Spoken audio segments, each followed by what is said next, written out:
29 on pelattu ja paikka, Vehkaojan paikka, mutta suoraan syliin maalivahti Ramsinille ja Ruotsin vastaisku ja siinä oli lähellä, todella lähellä Fredrik Juringilla ratkaisun paikka. Toiseen suuntaan mennään, Hyvärinen tulee!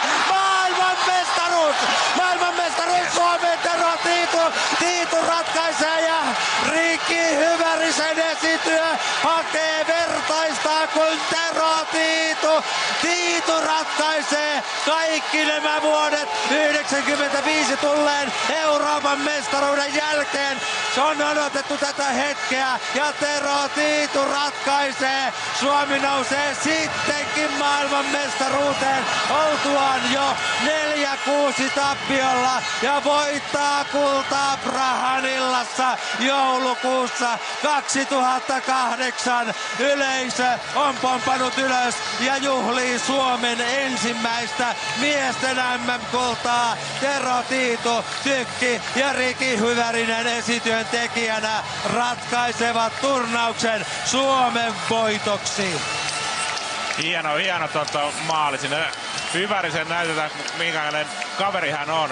Hän voi tehdä itsekin maali, mutta hän pelaa 100% varmasti tilanteet Tiitulle ja Tiitu ratkaisee maailmanmestaruuden meille tuossa tilanteessa. Ja kaikkein eniten tässä maistuu se, että juuri edellisessä tilanteessa Jihde, joka on meidän ykkösurma-alue aina pitkä monessa ottelussa, niin epäonnistui omassa ratkaisupaikkaansa, että hän olisi voinut päättää MM-kisauransa. Voittomaali ei onnistu. Jurling seuraavassa tilanteessa ei onnistu. Henrik Toivonen keräsi itsensä ja teki tarvittavat torjunnat ja sen jälkeen Suomi iski. Ja jos nyt näin voi sanoa, puolitoista erää on helppo unohtaa. Suomi ansaitsi voiton. 9. kertaa suomalainen palloilujoukkue juhlii aikuisten maailmanmestaruutta.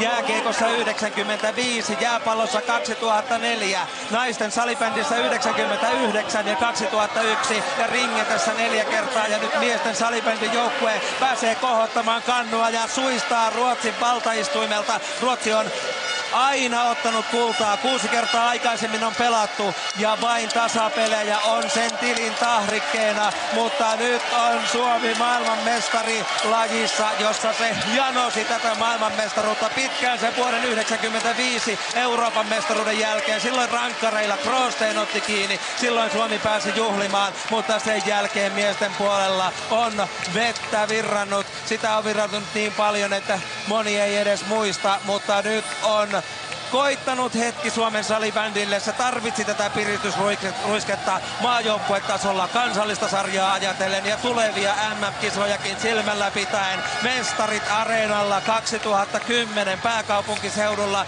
Siinä on iskulause tuleviin koitoksiin, kun 2 vuoden kuluttua Suomi puolustaa nyt hankkimaansa titteliä.